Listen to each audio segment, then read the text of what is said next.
piracy really started. The average cost, the average spending for a average consumer in music, I think was something like $28 a year.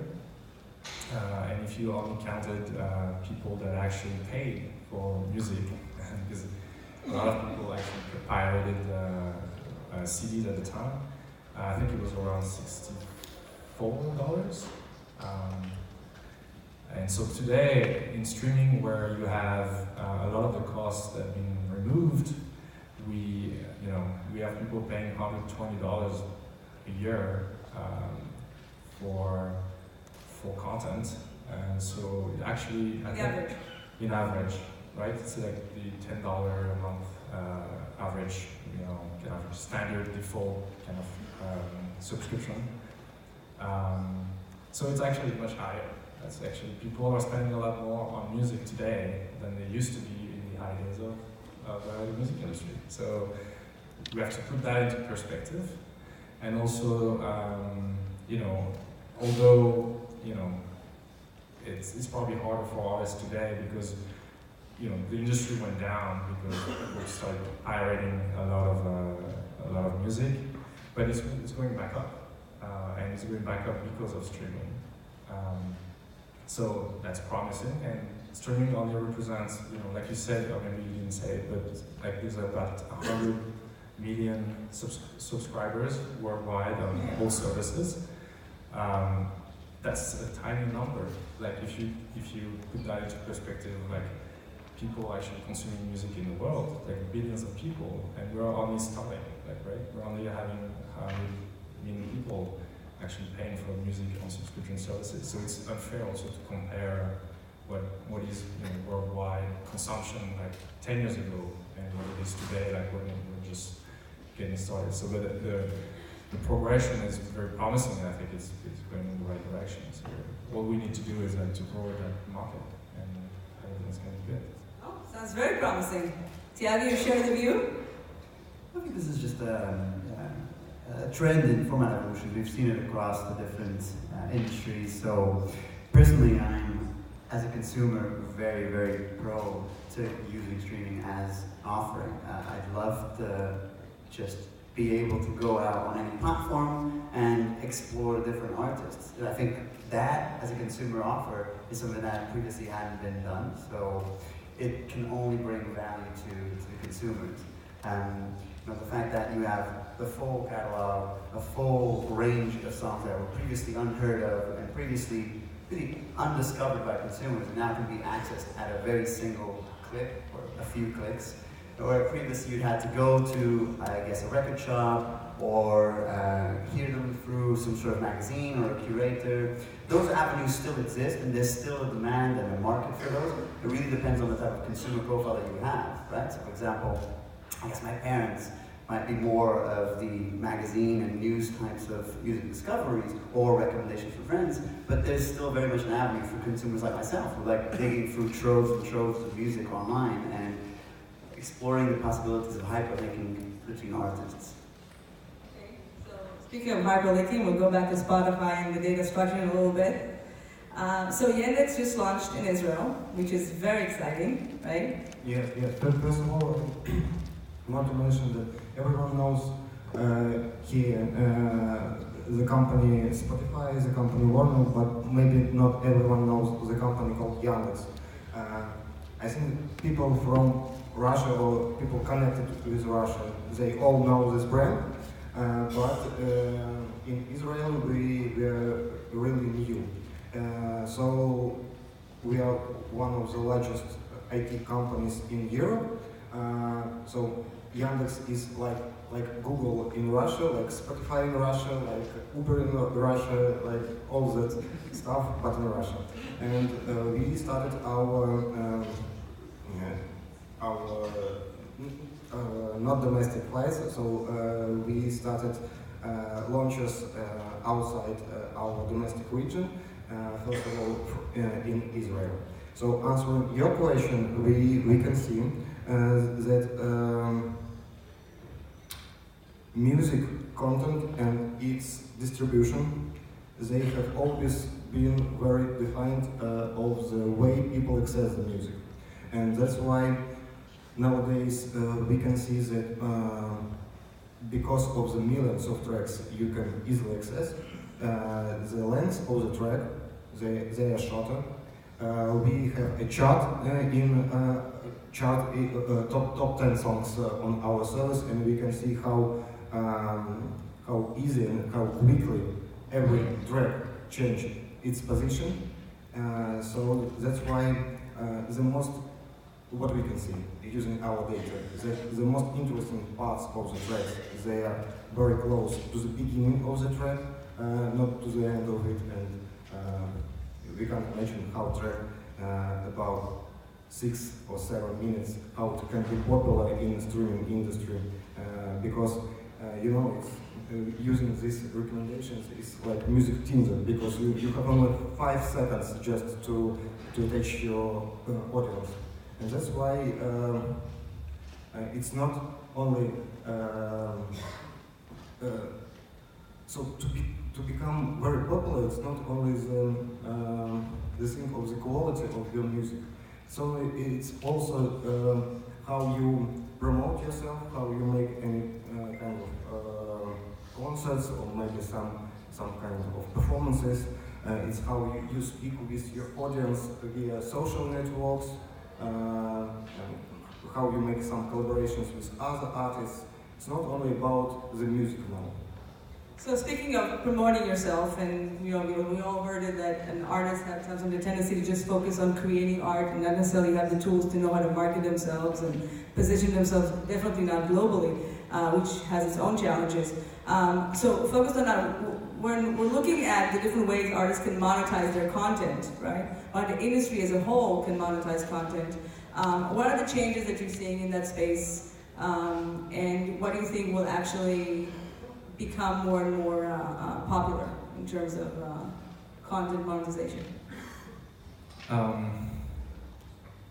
Well, like you said, I think there's lots of different services that come around, your music. Your music, as an artist, your music is your product in a way, but you really are the product as an artist in a sense.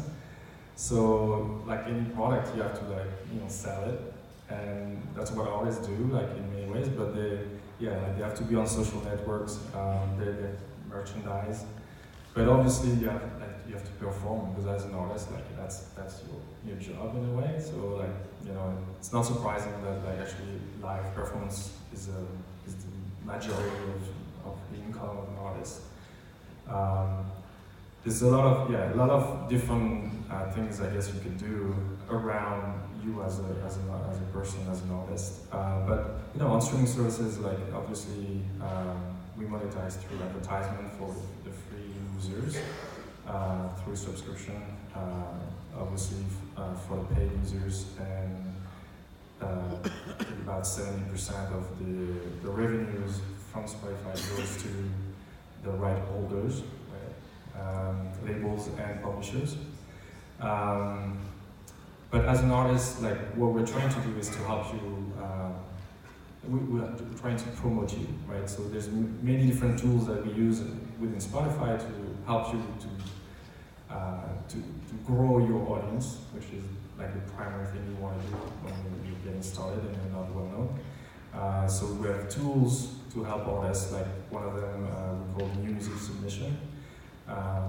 And it's for artists to basically submit a track to a particular playlist, because Spotify playlists can be very popular. We have one called Rap Caviar, and so if you're a hip hop artist, being on Rap Caviar is guaranteed you have 3 million or so monthly listeners, right? And so suddenly it's it boosts your... Meaning that's a requirement to be a part of, to be on it, or that means you'll immediately...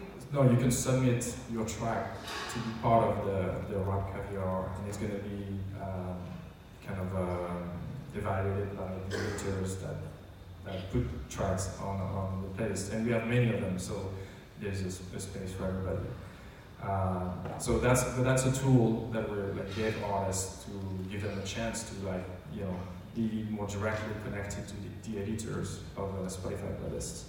But obviously, being a technologist, I believe in unbiased kind of technology to help the artists to get noticed. And so we use also what we call algotorial in some cases, which is a mix of algorithms that help promote, help place songs within playlists or radio. And so algotorial meaning that it's algorithm and sometimes editorial. So there's basically we work together with the editors to build playlists that are both humanly curated but as well as algorithmically informed.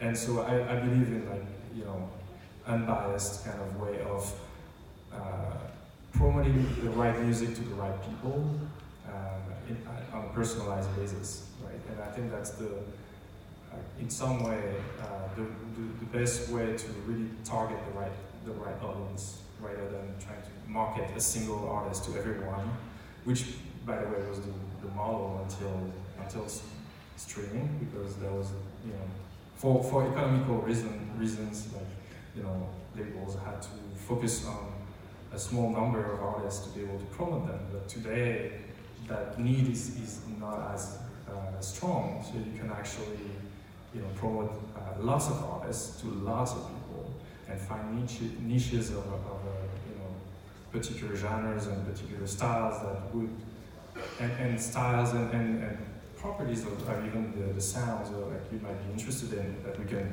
actually identify on a personal basis and put that music in front of you. And so, to me, that's kind of a great way for artists to find their audience, and eventually, yes, add new services on top of that, to live being the first one, obviously, and bringing people to those audiences, knowing where those people are.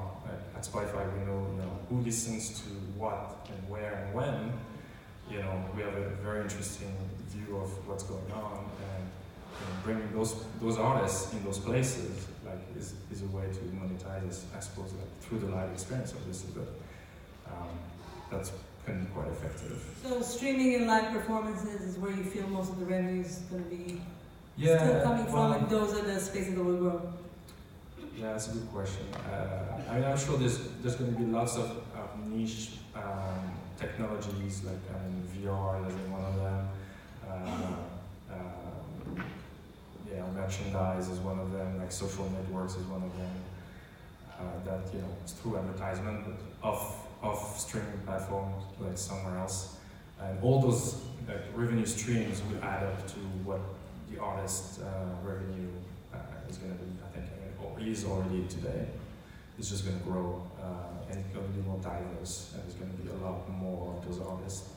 One of the Spotify mission is to actually enable 1 million artists to live off the platform. So we still have work to do, but that's part of the mission. So we're really dedicated to that problem. Okay. So you're coming in, Tiago, from the label side, right? Representing Warner. Do you feel like these are the main revenue streams that are going to be more popular, or do you see anything else in that space?